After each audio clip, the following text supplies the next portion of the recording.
So I am just, without further ado, I think you all know Laura one way or another. She's been working for 20 years in Washington State to make this happen. It's not like it all just happened in the last 6 months or 9 months by miracle or by Healthy Gen. They've been doing this for a very long time. We're proud to pick up support of the work and keep it moving. Thank you. Thank you. Have fun. Yeah. So many of you know that I have a daughter that is teaching English in Austria, which means I get to go to Austria and visit and stay for free, which is awesome. And last Christmas, I went, and a teacher colleague of hers said, "You've got to go to my parents' house for Christmas Eve and Christmas because your mom has never had an Italian holiday." So we went down to the very southern part of southern Italy and spent 3 days with this amazing family. And I'm not going to tell you the whole story. Some of you heard a little more of it maybe. But I do want to tell you a couple things about that visit. So we would get up in the morning and we'd have a little bit of coffee, and then we'd have biscotti, and then they would sweep us into cars and tour us around while the rest of the whole family would be cooking. And this is a family, when we sat down to dinner, there would be 25 or 28. It would expand to meet all of the friends and family that needed to come. The grandma and the grandpa, the aunties and the uncles and the children, and the first grandchild, Ariana, 15-month Ariana. And when they said her name, their arms all flew around like that, Ariana. And we watched this family. We would come back in from these tours where they were so proud showing us their area, and the whole living room would be set up with this long, long table that we were all going to eat at. But if Ariana started moving, she would move her little leg and then her next little leg, and one of her uncles would say, "Everyone, Ariana wants to dance!" And the tables would be swept to the side, and all the family would run in from the kitchen, and they would mirror Ariana just doing exactly her dance. And when she fell on her bum, 15 months, right? Balance isn't quite right. Her grandpa would slide across the floor and pick her up and rock her. And at dinner time, we thought, well, dinner time lasted 6 hours, by the way. Dinner time. And little Ariana would stay with us the whole time. And my daughter and I, both of whom adore children and know children pretty darn well, would say, "Oh, she's going to go to bed pretty soon. Yeah, for sure, she's going to bed pretty soon." It would get to be 10 o'clock, 11 o'clock. And every time she got a little bit fussy, one of her uncles would jump out of his seat and say, "Ariana needs more pasta." And then they would run into the kitchen and get big plates of pasta for Ariana. And she would get happy again. And we learned through this process something really important that I want to share with you. And I want to share it by telling you not so much about Ariana, but about her aunt who had invited us to be there. Because the next day after we saw this scene, I said to her aunt, "Do you get jealous? You were the youngest. And Ariana is clearly now the center." And she said, "Oh no, I was the youngest. Everyone adored me for my whole life." And her arms flew like this when she told me. And the next night, I'm staying in this bedroom, one of the bedrooms of the children that they so graciously had my daughter and myself stay in. And we were in 2 single beds on the opposite sides of the room. Late at night, 2 in the morning, we're going to sleep. And my daughter says, "Mom, how are you doing?" And I said, "I'm kind of in shock." She said, "Why?" And I said, "They're a functional family." I wanted to tell you that because we talk a lot, and you've heard me talk probably a lot, about adverse childhood experience and about resilience. But there's something more we really want, and I'm beginning to call it flourishing. Because flourishing means to prosper with sustained and continuous and strong growing into well. And that's what I saw, and that's what I want for every family in Washington.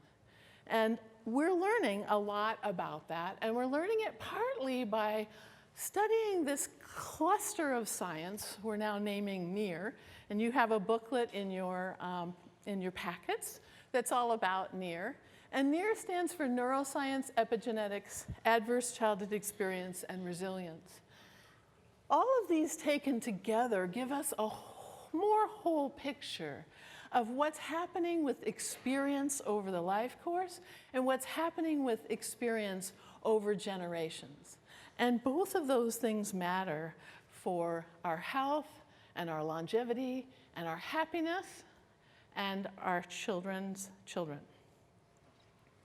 We're learning from this science that accumulation of experience is important, that historic trauma brings a whole generation into life holding some extra burden, that some supports really matter when you're holding that burden, that when adverse childhood experience comes after historic trauma, we see more accumulation of that kind of experience in people's lives.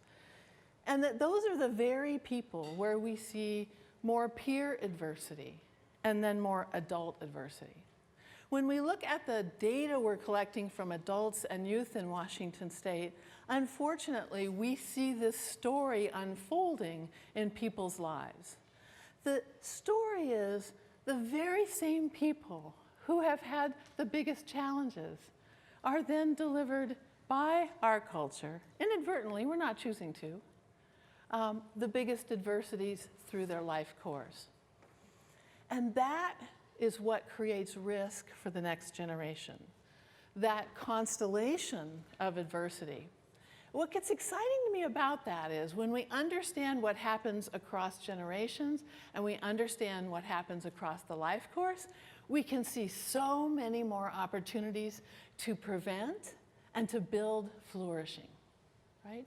We can stop the escalation of challenges. We can make sure that the people most affected by adversity are the people that are leading the efforts toward flourishing. So most of you know about the Adverse Childhood Experience Study. I believe Dr. Robert Anda is probably in the room, although I haven't seen him this morning. We're so privileged to have him with us. Dr. Anda designed the Adverse Childhood Experience Study while he was working at the Centers for Disease Control and Prevention.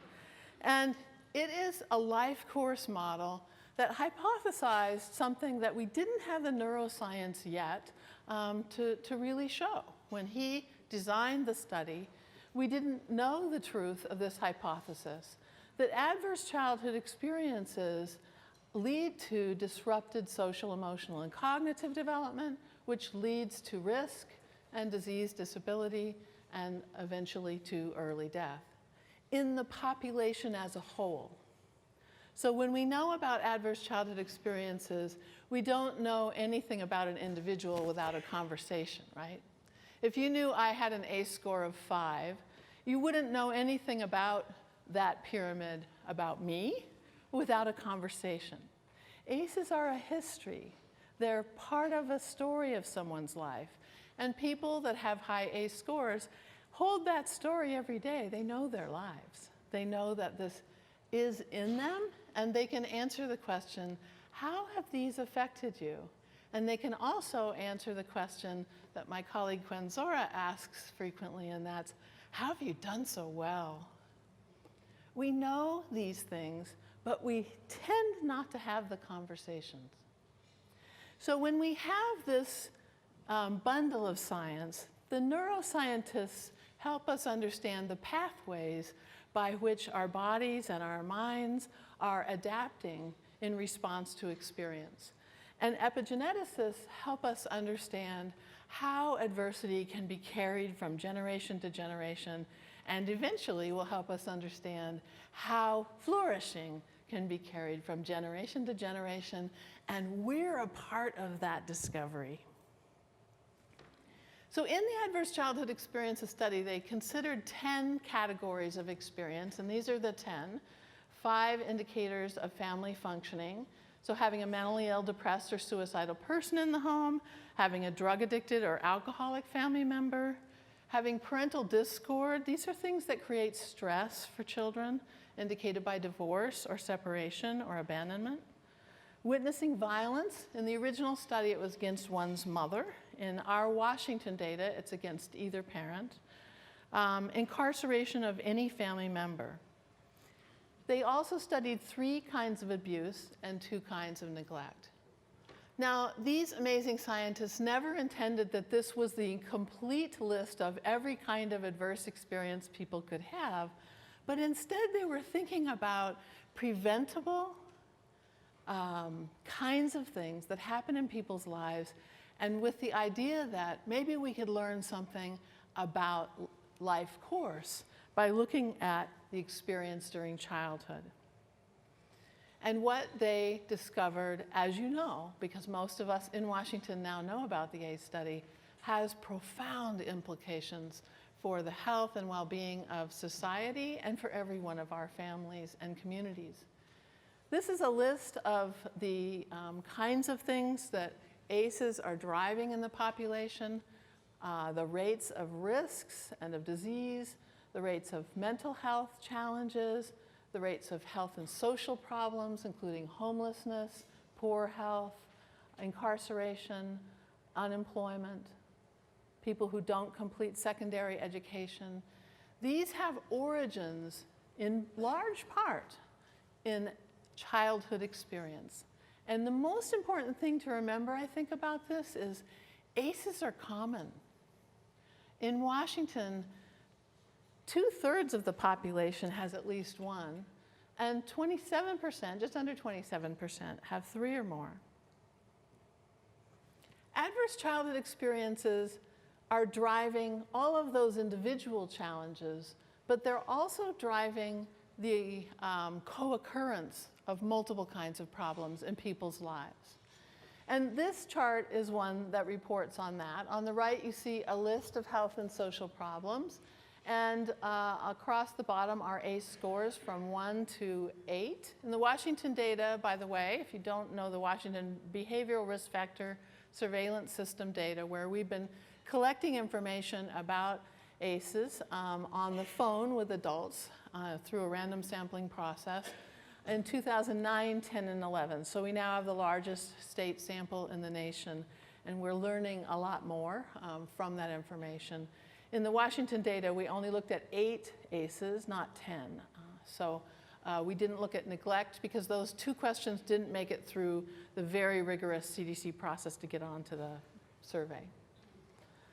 So what the vertical axis is the mean number of co-occurring outcomes. And you can see that people who had 0 ACEs had, on average, 1.5 of this kinds of problems listed on the right. But people with very high ACE scores had, on average, 4.5 kinds. So I don't know how many of you have 4.5 kinds of co-occurring challenges, but the odds are some of us do in this room. And help really helps when you're struggling with layers of challenge in your life. And undoubtedly, we have relatives and friends because ACEs are common in Washington. We've also looked at the question of if the accumulation of adversity in childhood really matters, then what about the accumulation in adulthood? And we were asking the question of if people have higher ACE scores because of their childhood, are they more likely then to experience adult adversities? And how does that affect them? So the short story is, unfortunately, yes, people with higher ACE scores are more likely to experience high stress kinds of things in their adult life, like homelessness, incarceration, chronic illness, separation, divorce, depression, work-related injury, and more. So adverse childhood experience can lead to higher risk for adverse adult experience. And we started asking ourselves, what does that mean about how people are functioning in their daily lives, right? Because it sort of doesn't matter what the history is so much if you're functioning really well and you're healthy, and right? But how are these pileup of challenges affecting people's everyday functioning? And so we use this indicator that you see in the vertical axis, the percentage of the population with 15 to 30 days in the last month where they couldn't do usual activities because of some disabling challenge in their life, which was very broadly defined.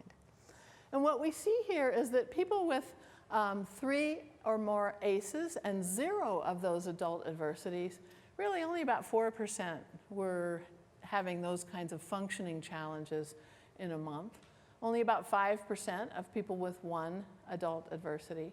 But among the people with 3 ACEs plus 2 adult adversities, 17.5% were missing half to all of their month, where they couldn't do usual activities.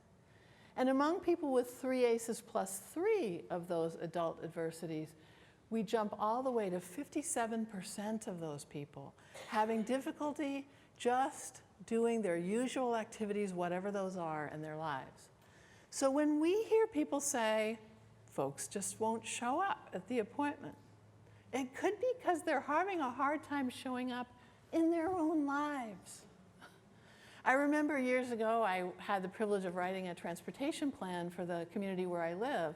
And I thought it was all about like getting to appointments and that sort of thing. And we got the first ADA compliant transportation system in the state. And the voters said yes, and it was awesome. And we hired our first administrator, and he said, Laura, this is not about that. This is about being able to participate in community. And I thought, wow, was I far off on what I thought transportation and access and the ability to actually navigate your own day-by-day life is so important for your ability to contribute to community. And quite frankly, we need everyone's help to make the turn we're working on. So you may have already thought of this, but in the course of this, we started thinking about who can really dramatically make a difference in these trends of high ACE scores, high adult adversity piling on top. Who are the folks that can have the most power for dramatically shifting those trends in Washington? And we realized it's parents. Parents have the most power for changing the whole trajectory of health and social and safety in our population. Parents are the people who are doing the nurturing, creating the context, the environments, and they're also the ones participating in generating the quality of community interaction. And so we started saying to ourselves, what would make a difference so parents could be more present in their own lives, could function better, could feel better, could experience more satisfaction and happiness? Because we believe that if parents could have that in their lives, they would be able to better protect their children from adverse childhood experience. And we went on this journey of starting to collect information from Washington adults about these resilience factors. And we've collected information for a number of years. It's a slow process, but an exciting one, because every year it's like we get a package in the mail because we get the opportunity to discover, are there factors that make a huge difference among parenting adults, especially those with very high ACE scores? And I'm so happy to tell you, we know more and more about that every year, and we know enough about that today for me to really explain to you a possible pathway for shifting the whole trajectory of public health toward Ariana's life. So we did a factor analysis that tells you how the questions cluster so that they're measuring, each distinctly measuring a particular kind of thing. Sometimes it takes a few questions clustered together to measure a reality. Data's funny that way. It's never the truth. It's always an indicator or a shadow of the truth. And we always have to inform data as we're seeing it with our own wisdom and with our own knowledge. And we found these 4 factors that really seem to matter. One is that people are feeling socially and emotionally supported and hopeful. 2 is having 2 or more people that will actually show up and help you with really practical, concrete kinds of things in your life is important. I don't mean Facebook. I mean, actually, they will physically come in their body and help you, whether it's have a conversation and help you sort something out, or whether it's help you pick up groceries or whatever, but they'll actually show up in your life and help. The third factor is community reciprocity. And these are indicators of that interaction in community where I give and I receive. And we have that web of reciprocity that helps us be, in this case, stronger parents. And the cluster of questions we have here is people are watching out for children in my neighborhood. We can count on them to intervene when kids are in trouble. And we regularly do favors for each other. Right? Whether it's through time bank or just because we know each other. And the fourth is social bridging.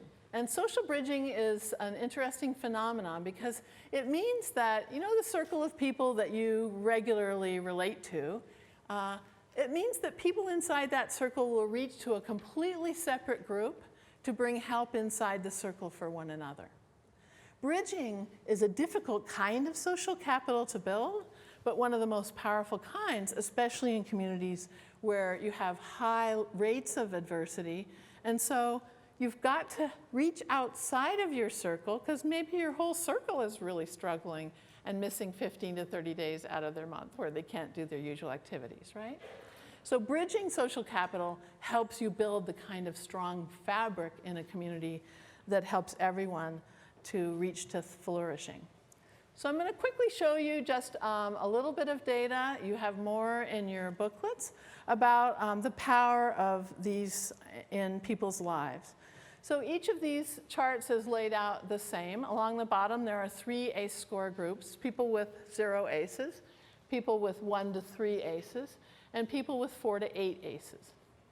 And along the vertical axis is the percentage of the population with the condition, in this case it's poor mental health, more than half of the last month. So these are the people with low support and hope. They said we rarely or never have our social emotional needs met, and we feel hopeless some of the time. And you can see this dose-response relationship. The higher the ACE score, the higher the likelihood of having poor mental health more than half of the last month. But these green bars represent the people who scored high on social emotional support. They said, we often or usually or always have social emotional support needs met, and we feel hopeful about our lives. And look at this big decrease in the percentage of the population with poor mental health more than half of the last month. So let's look at that same pattern with being unable to work. We see a dose-response relationship with people with low emotional and social support and hope. Higher the ACE score, the more likely, the higher the population percentage that is unable to work. But look at this big difference when we have high rates of social emotional support and high rates of hope. This is poor physical health more than half of the month.